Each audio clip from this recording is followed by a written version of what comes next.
Hi there, this is Katie Groves. Sorry for the poor lighting, but I have a headache, so I can't turn the lights on any brighter than this. In this video, I'm going to be talking about more stuff that's going on with my integration process, specifically around a traumatic experience I had a couple days ago and some of the both positive and negative effects that I've been experiencing as a result. I made a Tumblr post about it, and I'm going to put a link to that in the description below, but I'm going to go ahead and kind of summarize what happened here as well. So, as many of you guys know, we've been sober for almost 5 years.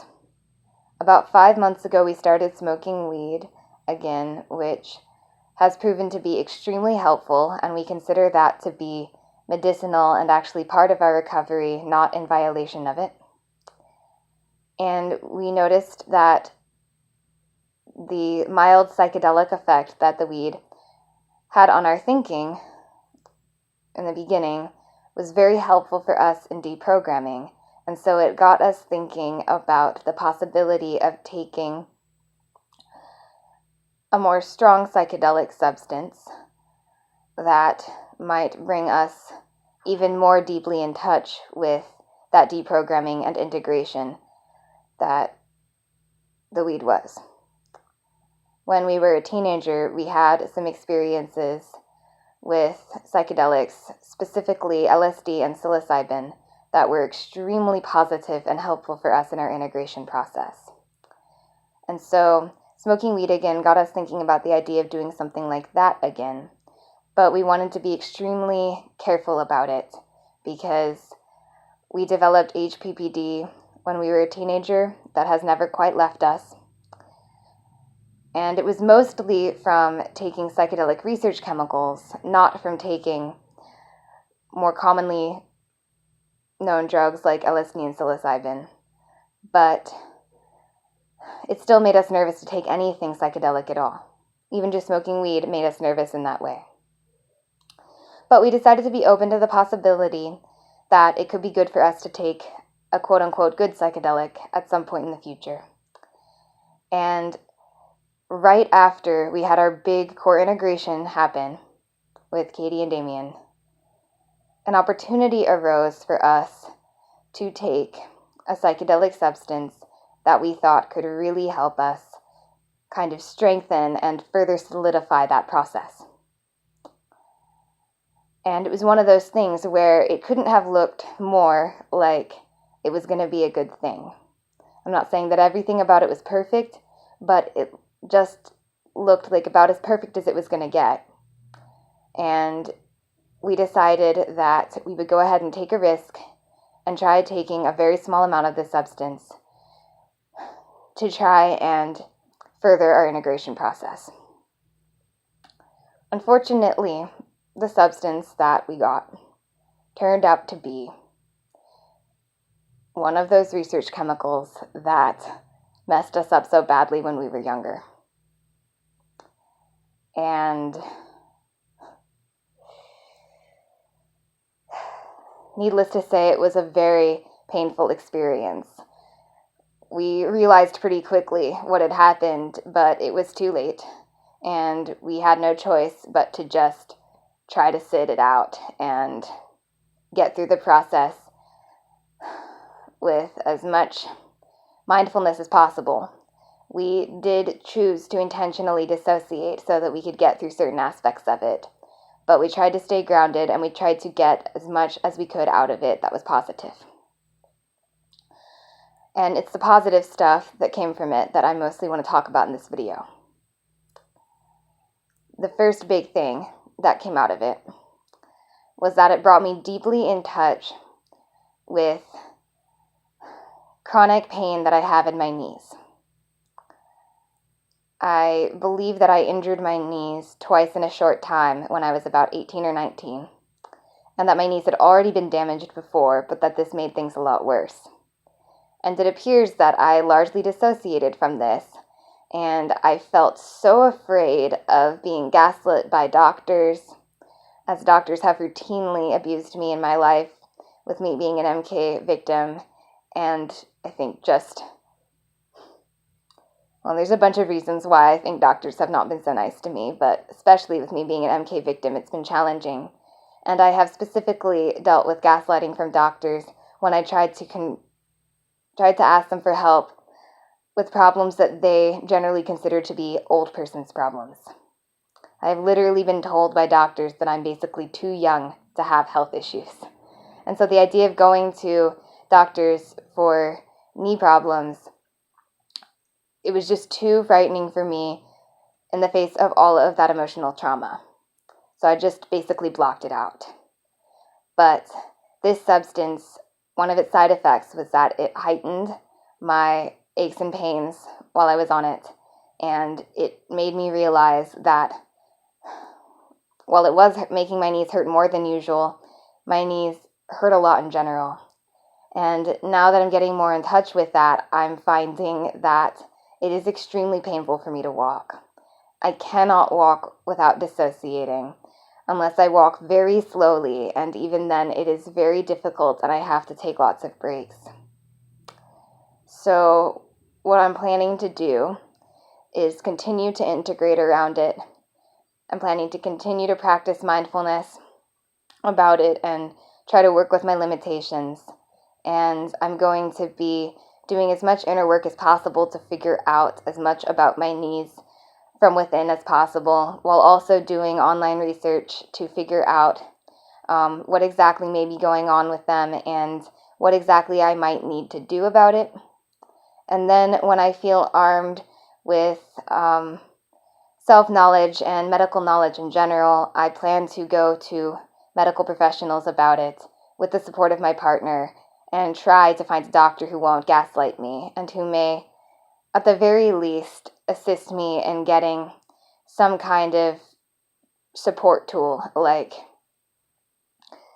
I don't know, the idea of having anything that reflects physically to people that I am disabled really scares me. It's brought up a lot of fears for me, this whole thing, around deprogramming Delta and accepting that over the course of my process of deprogramming from the super soldier stuff, I'm finding that not only do I not have superhuman strength without the programming, which of course I knew, but it's becoming really real to those alters who were programmed that way, but I'm finding that I'm actually extremely disabled, and I can't even begin to think about getting disability benefits right now. That's something that I'm still not ready to do. And that's something that I am totally qualified for just based off of my mental health issues alone. But the idea of actually being that physically disabled and needing something like that just really scares me. But I am going to be taking this, no pun intended, one step at a time. And hopefully I will find solutions to my issues. One thing that gives me a lot of hope is that I had a massage therapist a few years ago, back when I had the opportunity to actually receive massage therapy, who is absolutely incredible. I think it's all right if I say his name. His name is Louis Lee Reagan, and he lives in Santa Cruz, California. And I was going through programming at the time, so I do not want to necessarily recommend him to survivors because I still think that I have to do more inner work to be 100% certain that he was not REMC involved, but I would be extremely shocked if he was, because from what I experienced, that man is one of the most incredible healers I have ever encountered. And I recently saw that he made a YouTube video in which he talked about Gong, this energy work practice, healing his knees. I think he was talking about himself, if I recall correctly, and saying that he did sports in high school and really injured his knees. And then he found Qigong and transformed that and has healthy knees now through that practice. I'm pretty sure that he was talking about himself. He may have been talking about someone else, but I'm pretty sure that he was talking about himself. And either way, that has given me a lot of hope, because I've actually tried to practice Qigong a lot, and I do energy work on a daily basis that I consider to be part of that. However, my knees are so bad that standing and trying to do any of that work is almost unbearable, and so I have to do a lot of it sitting down. But it is giving me hope that maybe if I focus more of my energy work practice on my knees, that I could really heal that, potentially without even having to do too much with doctors, because that is just so challenging for me. So, yeah, that is one big thing. Another huge thing that has come out of this is that I have found an extremely deep place of healing and forgiveness towards my narcissistic parents and narcissistic abusers in general. I really hoped that the way that the psychedelic healing I was seeking would come about would be through taking a positive psychedelic substance that brought me more in touch with the light.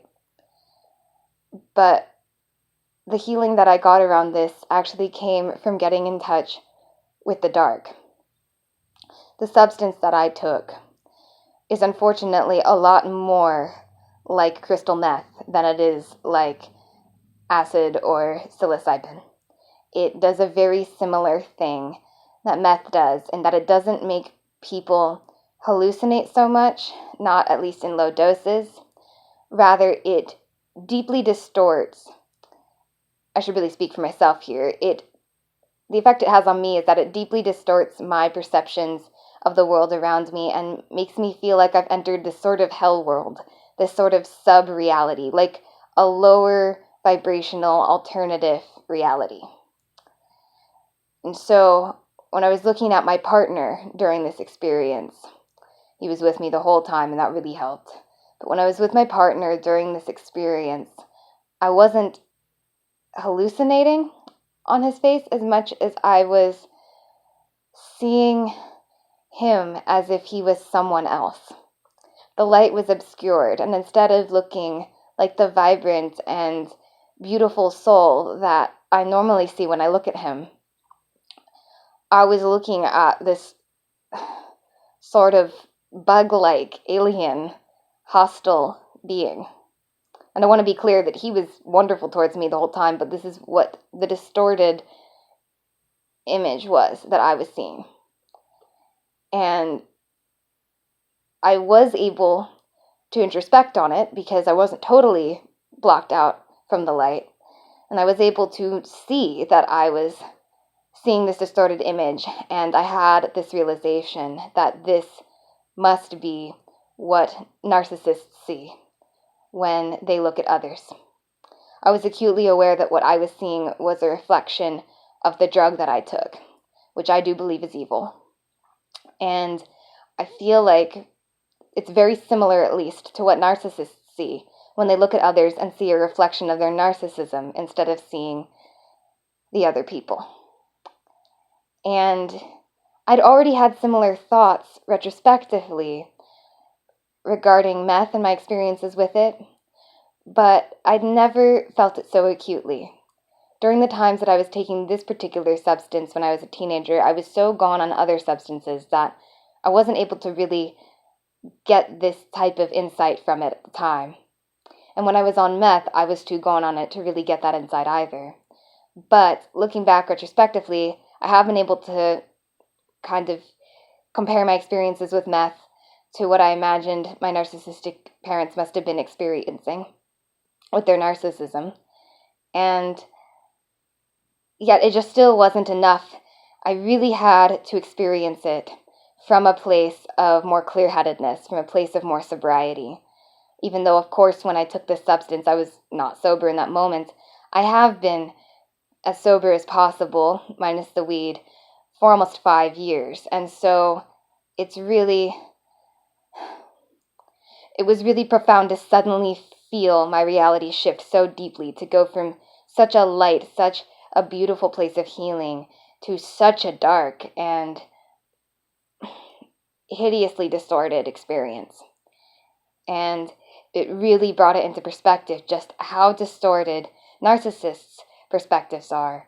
And when I came out of the experience, shortly after, I found myself in a place of deep understanding and forgiveness for narcissistic abusers. I can't really explain it very well, but I just felt myself catapulted into a space of understanding and forgiveness, and I'm continuing to work with it, and I cannot begin to express how free I feel. I still feel very shaken up by what happened. I'm very traumatized, and it's going to be a while before I feel like the substance has even fully left my system. But I am, generally speaking, sober right now, and I think that ultimately this was for the highest good. I think that I needed to have that experience, because now I really feel on an even deeper level that I am free.